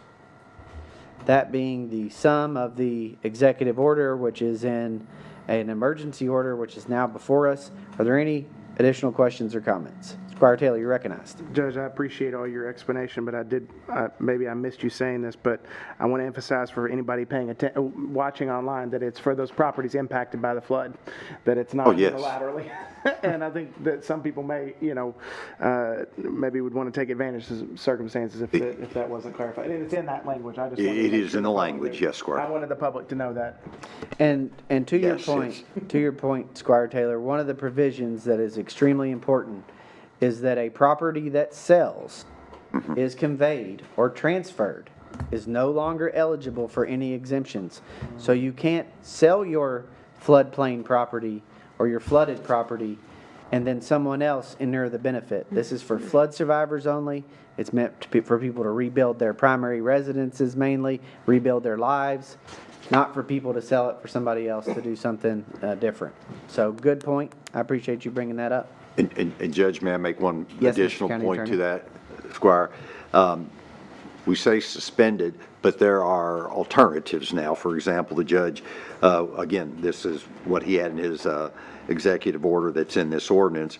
For example, on the permitting, even though certain requirements were suspended, now, instead, a simplified permitting process shall be implemented, focusing on essential safety and code compliance as determined by the county building inspector. So it's not like nothing applies anymore. It's just a different approach for those flood survivors. Thank you, Mr. County Attorney. Thank you, Judge. Seeing no other further questions or comments, the vote on the emergency orders before this court. All those in favor, please vote and signify by saying aye. Aye. All those opposed, nay. And that motion carries unanimously. Mr. County Attorney, sir. Judge, this would be the one required reading for this emergency ordinance declaring the state of emergency, requiring the suspension and modification of certain Woodford County zoning requirements. This county has experienced a severe flooding event characterized by record-breaking rainfall and unprecedented water levels, which has led to you all declaring this a state of emergency because of the widespread and devastating damage that resulted from that. So be it ordained by the fiscal court, by the authority that you have under KRS 67078 sub 2, you declare that we are operating under a state of emergency, necessitating the following exemptions to the zoning ordinance for the purpose of facilitating the rebuilding of properties damaged or destroyed by the April 2025 flooding. Section 1 relates to Article 4 exemptions, which I've already touched upon. Section 2, Article 8 exemptions for non-conforming uses. Rebuilding of structures may be permitted with the same setbacks as pre-flood condition, even if non-conforming. Property owner shall not be required to seek variances for the Board of Adjustments. Section 3, Article 10 exemptions, floodplain regulations is addressed in that provision, and there are a number of provisions under that. Again, as I alluded to when Squire Downey raised the question, this ordinance may be amended to include additional provisions if something else comes to light, and it shall remain in effect for 6 months, basically 180 days, unless rescinded sooner by this court, and may be extended if and as necessary. Again, this only requires this reading this evening, so it is now the law. It does still need to be published in summary form within 30 days. Thank you, Mr. County Attorney. Thank you, Judge, for your good work on that executive order, and thanks, Mr. Hunter, for his help. Yes, I agree. And Madam Clerk, would you put a reminder in somewhere in the vicinity of 180 days that we'll make sure we revisit that if necessary? Thank you. I've addressed the other flood response and recovery issues, and there again, we want to move to get these contractors paid. So keep an eye out for the email votes, email approvals, and I will make sure to get that information to the Sun as well as it comes along. The net recovery. Mr. County Attorney, speaking of good work, you've done a great job in getting the purchase agreement between Net Recovery and the Fiscal Court in order in the amount of $11,000 for 2 service program participants for the NET device using our opiate settlement funds. And I would note that the City of Versailles approved the same contract, same terms and conditions. So I need a motion to approve the net purchase agreement between Net Recovery and the Fiscal Court as presented. Motion by Squire Carl. Second. Second by Squire Downey. I'd open up the floor for any questions or comments. Seeing none, all those in favor, please vote and signify by saying aye. Aye. All those opposed, nay. And the motion carries. Moving on to new business. I will have for your review a memorandum of understanding between the Woodford County Fiscal Court for Emergency Medical Services and the Woodford County Public School System for the development of an EMS career pathway program. Just keep your eye out for that. That'll be headed your way next meeting. We approved the HMB engineering contract. We also need to approve the non-public school bus transportation contract for this fiscal year, this school year for children 2025-26, pursuant to KRS 158-110, contingent upon the approval of the school board. Motion by Squire Gill. Second. Second by Squire Downey. All those in favor, please vote and signify by saying aye. Aye. All those opposed, nay. The motion carries unanimously. Before we move on to the training incentive, I want to recognize Director Drew Chandler, who's waited patiently to give his report. Got a lot of work done. Judge, before I get into my report, I have two of those bills that I can present to the court if we wanted to take those up right now. That would be good. The first bill is from Matthew Parks, who goes by Park Landscaping. He did 3 days labor for a total of $6,000. And the second one is from Woodford Welding, who did 2.5 days labor, $5,000. And all of this was debris hauling from the flood-affected area, the rights-of-way, in shore acres primarily. So upon validation from Bo Wilson, I request permission to submit these bills for payment. And so one of the things that we did in this process is, again, we identified contractors that were helping out of the goodness and graciousness of their heart. They were helping serve people in need without charging. And then we recognized we were going to have a big, heavy lift, and that's when we incorporated our maintenance department, the city of Versailles, and several contractors, including Parks Landscaping and Woodford Welding. And it was agreed upon by the road supervisor and in my discussion with folks that someone with equipment like a skid steer and a dump trailer would be eligible for a full day work, which was, I think most days were probably 10 to 12 hours plus, but a minimum of 8-hour days was $2,000 a day. We essentially developed a county price contract for that work, and each contractor was reporting to several people throughout the day, including myself. They were also hauling and unloading at road department and recycle, where we have a record of their work, and then reporting to either myself, Director Chandler, the road supervisor, or even our maintenance department, so that we kept tabs on all the work being done. And I can confirm that this work was done and done well, and it was above and beyond. So entertain a motion to approve the invoice for Parks Landscaping in the amount of $6,000. Motion by Squire Blackford, second by Squire Carl. Are there any questions? Seeing none, all those in favor, please vote and signify by saying aye. Aye. All those opposed, nay. That motion carries unanimously. Director Chandler, the Woodford Welding invoice was? Yes, that was 2.5 days, so $5,000 total. The Woodford Welding invoice in the amount of $5,000, I need a motion to approve and pay same. Motion by Squire Brown, second by Squire Carl. All those in favor, please vote and signify by saying aye. Aye. All those opposed, nay. And the motion carries. And I will have our team get the checks for those ready for those contractors tomorrow. Judge, as a brief reminder of the point we hit on during the committee meeting, debris management is 100% reimbursable with our proper documentation pending that FEMA declaration. So, I think my report tonight will allude to the effectiveness of that county contract. On my last report on April the 8th, we still had areas of the county that were inaccessible by road. Water had not receded out of people's homes. Yesterday, during a joint damage assessment, Kentucky Emergency Management and federal emergency management officials needed convincing that there was a disaster here recently. And that's a testament to the efforts by all the organizations involved in the cleanup. It wasn't until we literally pointed out mud caked on speed limit signs, water lines on people's shingles, that they began to understand the destruction that happened here. We couldn't have done that without all the organizations of the county, mutual aid from our neighboring jurisdictions like Versailles, the offer of assistance from others like Franklin County and Lexington, local businesses, faith-based organizations, and volunteers. As of about 10 minutes ago, we've not received the emergency declaration for that major disaster, which is needed to unlock the much-needed recovery resources for the survivors, not just in Woodford County, but statewide. The American Red Cross is helping to bridge that gap. They continue to operate the congregate shelter at the senior center, providing safe respite for even 5 individuals last night, some 2 weeks later.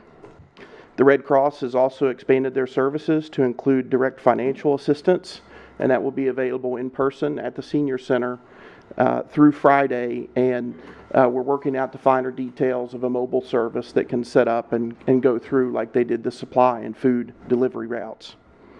We're also aware of additional relief programs in various stages of development. There's one that's being coordinated by a church in Midway.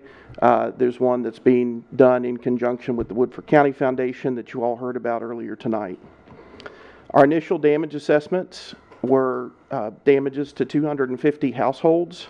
We've been able to remove some of those properties from the list, and the best available data today as we continue to do validation and cleanup was 12 destroyed, 135 major, 4 minor, and 19 otherwise affected. A joint damage assessment was conducted yesterday for the public assistance program eligibility, and that's the county and the city and the other governmental entities. We don't foresee any barriers to exceeding the $126,000 threshold across all those public entities. There's one issue in particular at the water intake on the river. There's been some erosion. The water system is fine, but we'll need to stabilize the bank, and that's easily a 6-figure project by itself. Our major areas of work continue to be infrastructure repair and debris management. As we await the major declaration, we're coordinating with state and federal agencies who they really are postured to immediately begin offering their services to the survivors. You heard from Elise from the SBA tonight. They are here.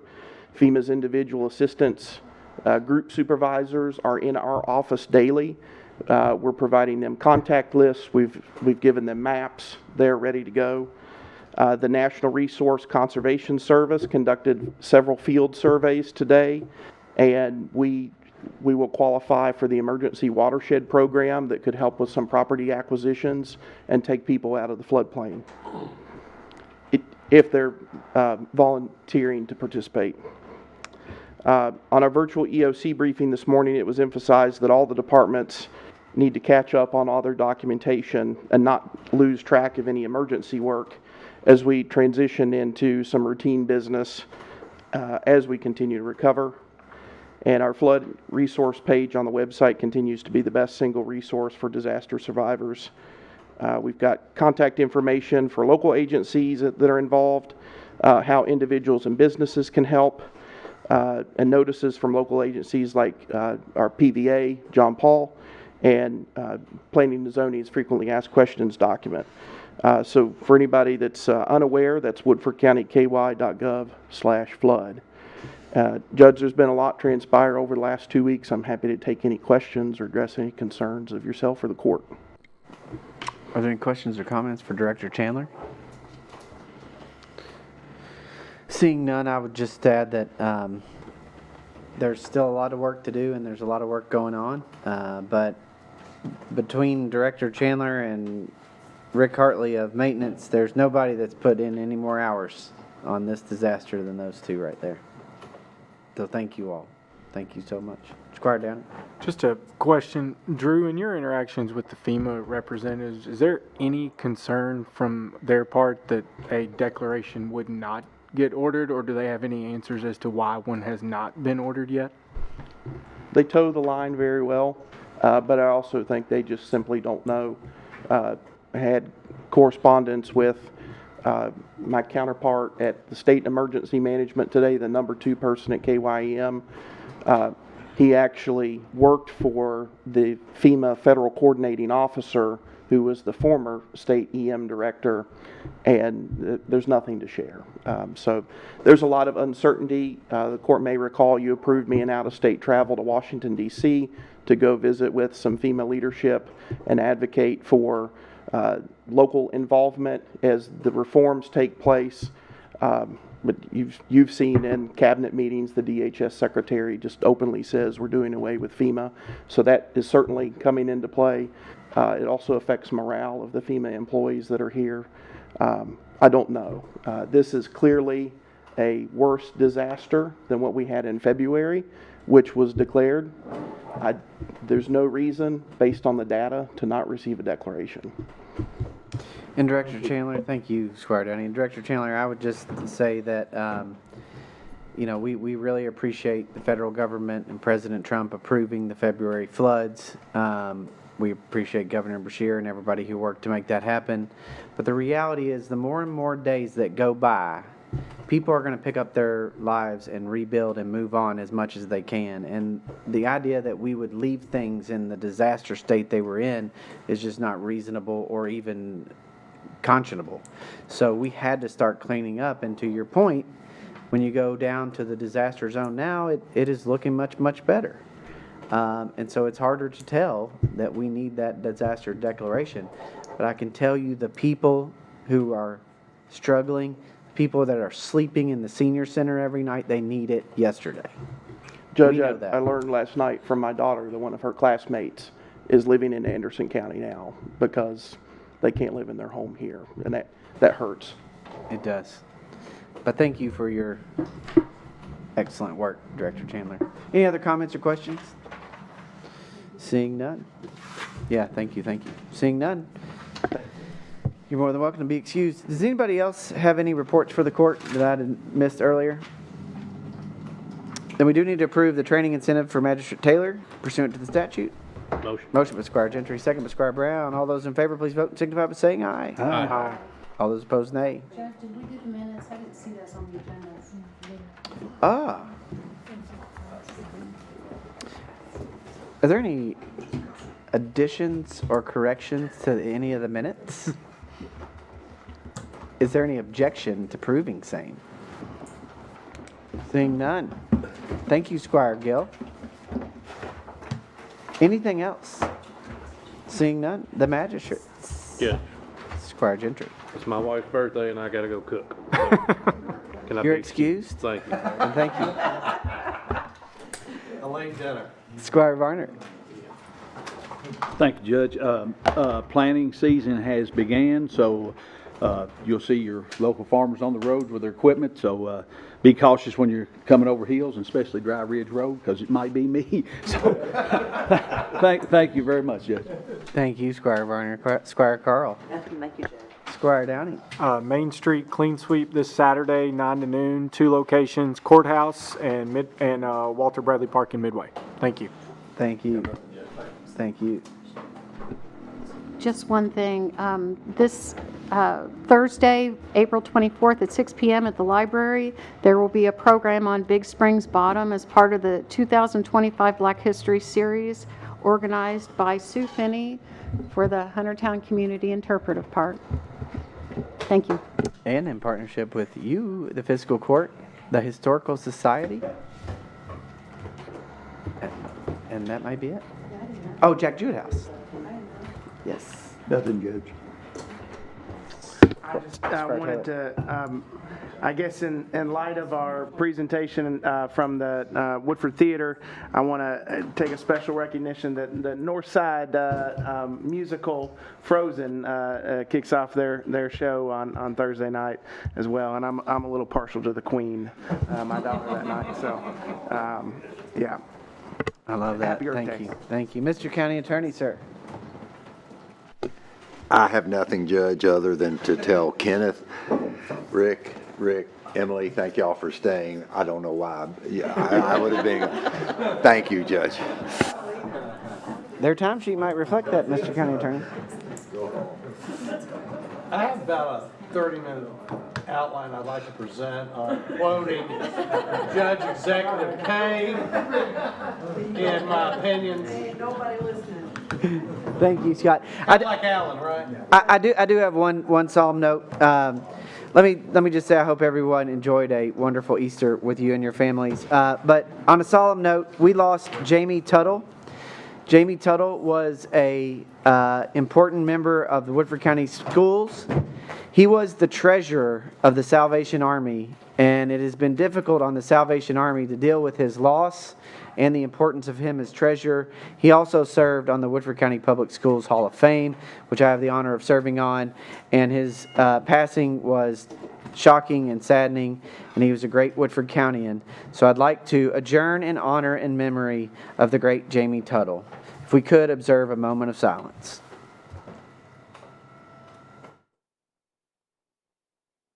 Amen. Thank you. Thank you, members of the court. God bless you.